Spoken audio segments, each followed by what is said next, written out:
اعوذ باللہ من الشیطان الرجیم بسم اللہ الرحمن الرحیم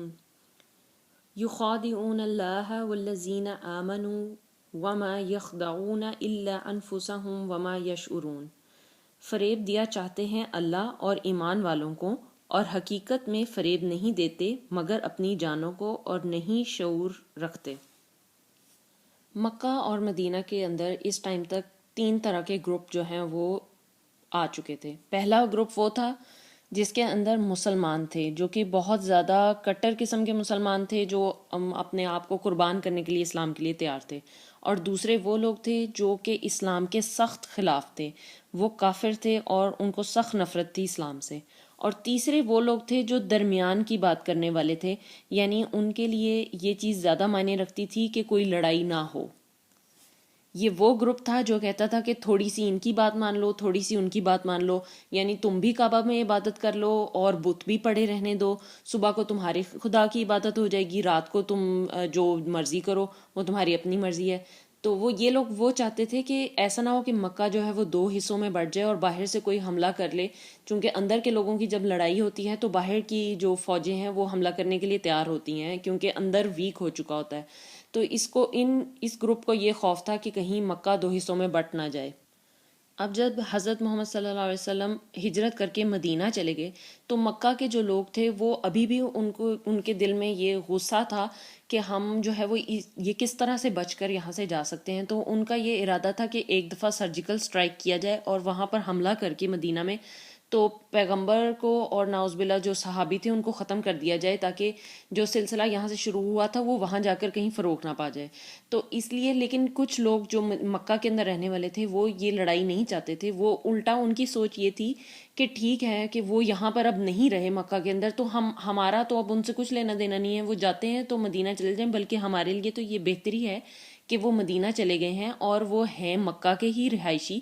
یعنی بیسیکلی تو وہ ان کی پیدائش وغیرہ جو سارا کچھ رہنا سہنا تھا وہ ان لوگوں کا مکہ کا ہی تھا۔ تو اس لیے ان کا یہ کہنا تھا کہ اب مدینہ کے اندر بھی سمجھ لیں کہ ہمارا ہی ایک یعنی مکہ کا ہی ایک شخص جو ہے وہ وہاں کا جا کے گورنر بن گیا ہے، تو یہ ایک طرح سے ہمیں ہی مضبوط کرے گا۔ حضرت محمد صلی اللہ علیہ وسلم جانتے تھے کہ مکہ کے لوگ جو ہیں وہ خاموش نہیں بیٹھیں گے اور وہ حملہ ضرور کریں گے، اس لیے انہوں نے ایک ایسا گروہ بنایا جس کو انہوں نے سمجھ لیں مخبری کے لیے رکھا، تاکہ وہ دیکھیں، نظر رکھیں مکہ کے لوگوں پر کہ کیا وہ حملہ کرنے کے لیے تیاری کر رہے ہیں یا نہیں۔ تو یہ گروپ جو تھا وہ چھپ کر وہاں بیٹھتا تھا، جس طرح سمجھ لیں آج ہمارے درمیان ISI ہے، وہ چھپ کے کام کرتی ہے، اسی طرح اس ٹائم حضرت محمد صلی اللہ علیہ وسلم نے ایک اس طرح کا گروپ تشکیل دیا جو کہ چھپ کر خفیہ کارروائیوں پر مکہ کے لوگوں کی نظر رکھتا تھا۔ تو وہ گروپ جب چھپ کر نظر رکھ رہا تھا تو اس دوران ایک کارواں گزر رہا تھا جس میں سے کسی نے اس گروپ کو دیکھ لیا کہ وہ مکہ پر نظر رکھے ہوئے ہے، اور اس گروپ کی اور کاروان کی آپس میں لڑائی ہو گئی۔ تو وہ جب کاروان واپس مکہ گیا تو انہوں نے خبریں دے دی کہ یہ لوگ ہم پر نظر رکھے ہوئے ہیں، اور اس لیے اب جو لوگ درمیان کی بات کرنے والے تھے کہ ہمیں نہیں لڑائی ڈالنی چاہیے، وہ لوگ ان لوگوں کو خاموش کروا دیا گیا، اور یہ سوچا گیا کہ اب جنگ لازمی ہے اور ان لوگوں پر حملہ کرنا ضروری ہے کیونکہ یہ ہم پر نظر رکھے ہوئے ہیں۔ تو تب بدر کی تیاری شروع کی گئی۔ اب یہ 3 گروپ مکہ میں تو تھے ہی، لیکن مدینہ کے اندر بھی یہی 3 گروپ جو ہیں وہ تھے، یعنی ایک گروپ وہ تھا جو کہ بہت زیادہ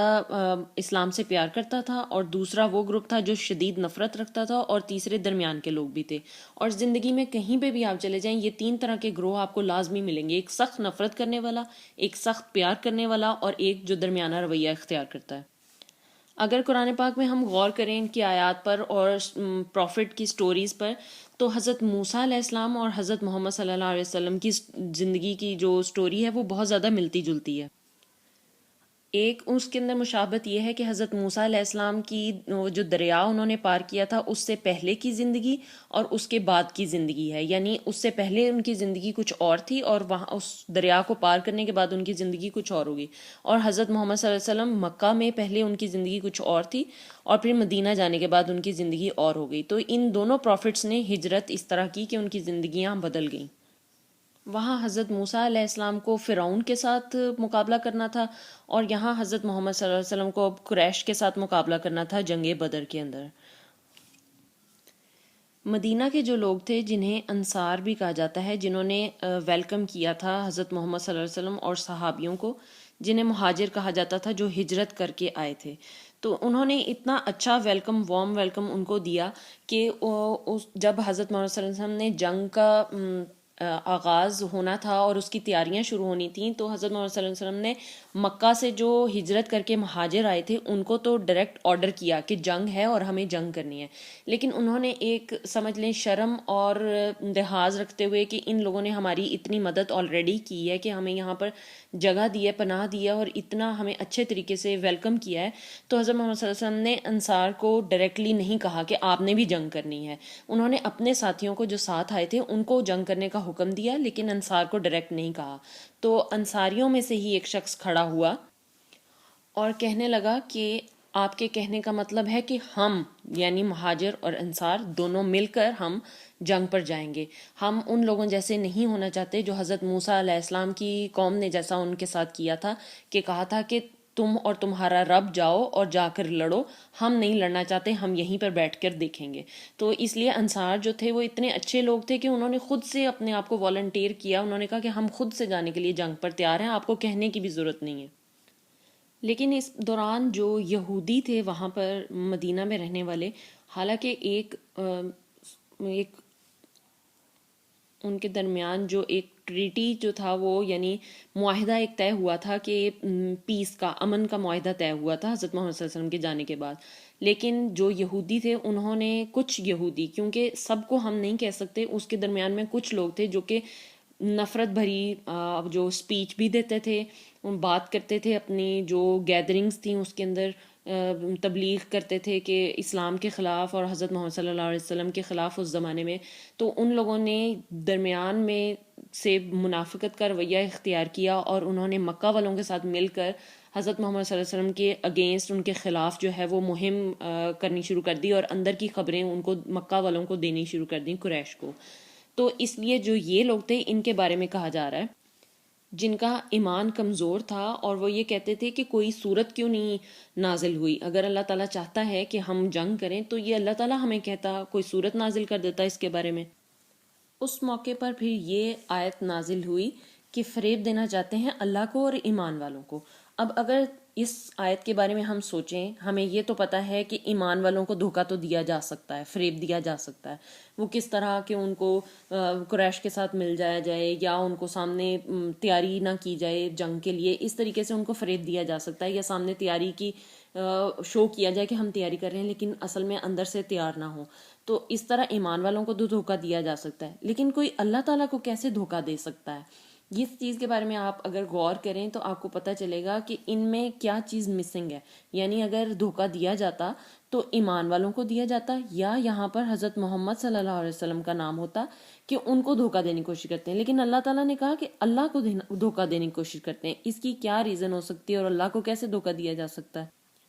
جب ہم عبادت کرتے ہیں تو ہم اللہ کی کرتے ہیں، جب ہم دعا کرتے ہیں تو ہم اللہ سے کرتے ہیں. یہ اللہ تعالیٰ کی توحید ہے، یعنی اس معاملے میں اللہ تعالیٰ یونیک ہے. اس کے علاوہ کسی کی نہ عبادت جائز ہے اور نہ ہی جو ہے وہ کسی سے دعا مانگی جا سکتی ہے. لیکن اللہ تعالیٰ نے یہاں پر اپنا نام استعمال کر کے یہ بتایا ہے کہ ایک چیز ایسی ہے جس میں، یعنی جب ہمیں کوئی حکم دیا جاتا ہے جہاں پر اوبیڈینس کی بات ہوتی ہے، یعنی اطاعت کی جب بات ہوتی ہے، تو نظریہ تو اللہ کا ہی ہے، یعنی اللہ کے نظریے کی اطاعت کرنی ہے. لیکن کس کے کہنے پر کرنی ہے؟ وہ اللہ نے پیغمبر جو بھیجے ہیں ان کے کہنے پر. اس لیے اللہ تعالیٰ کا اس سے مقصد یہ ہے کہ جب آپ اطاعت کریں تو آپ جب پیغمبر کی اطاعت کریں گے، اس کا مطلب ہے آپ انڈائریکٹلی اللہ کی اطاعت کر رہے ہیں. یعنی اللہ تعالیٰ کی اور نبی کی اطاعت جو ہے وہ ایک ہی چیز پھر ہو جاتی ہے. حالانکہ توحید صرف اللہ تعالیٰ کے لیے ہے، لیکن جب اللہ تعالیٰ جس کے ذریعے پیغام پہنچا رہا ہے اس کی بات ماننا بھی اللہ ہی کی اطاعت ہے. اس لیے اللہ تعالیٰ نے یہاں پر اللہ کا لفظ استعمال کیا، محمد کا لفظ استعمال نہیں کیا، کیونکہ ایک ہی بات ہے. اللہ کے کہنے کا مطلب تھا کہ اگر آپ محمد کی بات، صلی اللہ علیہ وسلم کی بات نہیں مان رہے، اس کا مطلب ہے آپ اللہ کی بات نہیں مان رہے. یعنی ڈائریکٹ بات تو ایک ہی ہے، اللہ ہی کا حکم وہ بتا رہے ہیں. تو اس لیے اللہ تعالیٰ نے اس بات میں زیادہ زور دینے کے لیے کہ یہ نہ سمجھو کہ تم صرف ایک انسان کی بات نہیں مان رہے، تم اللہ کی بات نہیں مان رہے اور تم محمد صلی اللہ علیہ وسلم کو فریب دینے کی کوشش نہیں کر رہے، انڈائریکٹلی تم اللہ کو فریب دینے کی کوشش کر رہے ہو. تو اس آیت سے کیا ثابت ہوا کہ توحید اور سجدہ اور دعا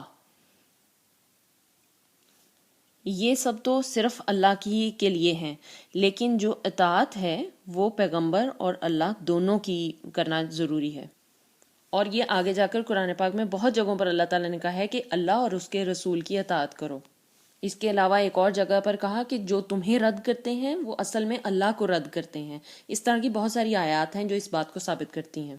تو پیغمبر کے خلاف جو کرائم ہوگا، جو جرم ہوگا، وہ اصل میں اللہ کے خلاف جرم ہوگا۔ وہ انسان کسی پیغمبر کو نہیں کہہ رہا ہوگا، وہ اللہ کو انڈائریکٹلی کہہ رہا ہوگا۔ اور پھر اس کے بعد اللہ تعالیٰ نے ایمان والوں کی بات کی ہے کہ ان کو دھوکہ دیتے ہیں۔ ایمان والوں میں جو ہے وہ اگر شامل کرنا ہوتا تو اللہ تعالیٰ اسی کے اندر بتا دیتے کہ محمد صلی اللہ علیہ وسلم کو اور ایمان والوں کو، یعنی حضرت محمد صلی اللہ علیہ وسلم بھی تو ایمان والے ہی تھے، لیکن اللہ تعالیٰ نے الگ کر کے یہ اس لیے ثابت کیا ہے کہ پیغمبر کی جگہ ایمان والے بھی نہیں لے سکتے۔ یہ لوگ کس طرح فریب دینے کی کوشش کرتے ہیں؟ یہ کون لوگ ہیں؟ یہ کس طرح فریب دیتے ہیں؟ یہ اپنے کسی ایجنڈا کی وجہ سے فریب دینے کی کوشش کرتے ہیں۔ پہلا کیا ہے، جس طرح عبداللہ بن عبید کی کہانی تھی کہ وہ اپنا آپ کو سیاسی طور پر چمکانے کے لیے لوگوں کو فریب دینے کی کوشش کر رہا تھا، ایمان والوں کو اور پیغمبر کو۔ دوسرا یہ ایجنڈا کہ آپ جو ہے وہ جنگ پر نہیں جانا چاہتے لیکن جیتنے والی پارٹی کے ساتھ رہنا چاہتے ہیں، اور آپ چاہتے ہیں کہ جو پلڑا بھاری ہو اس طرف ہو جائیں۔ یہ وہ لوگ ہیں جو فریب دینے کی کوشش کر رہے ہیں۔ یا پھر آپ لیٹ جائیں، جس طرح جنگ ہے وہ جب آپ دیکھ رہے ہیں کہ جب جنگ جیت چلے ہیں تو اب ہم بیچ میں شامل ہو جاتے ہیں تاکہ لگے کہ ہم نے شہیدوں میں نام کروانا جس کو کہتے ہیں، تو وہ اپنا نام بھی کروا لیا کہ ہم تو جنگ میں موجود تھے لیکن گئے اس ٹائم میں جب نظر آ رہا ہے کہ اب جنگ جیتنے والے ہیں۔ تو یہ وہ لوگ ہیں جو کہ اللہ تعالیٰ نے کہا ہے کہ فریب دینے کی کوشش کرتے ہیں۔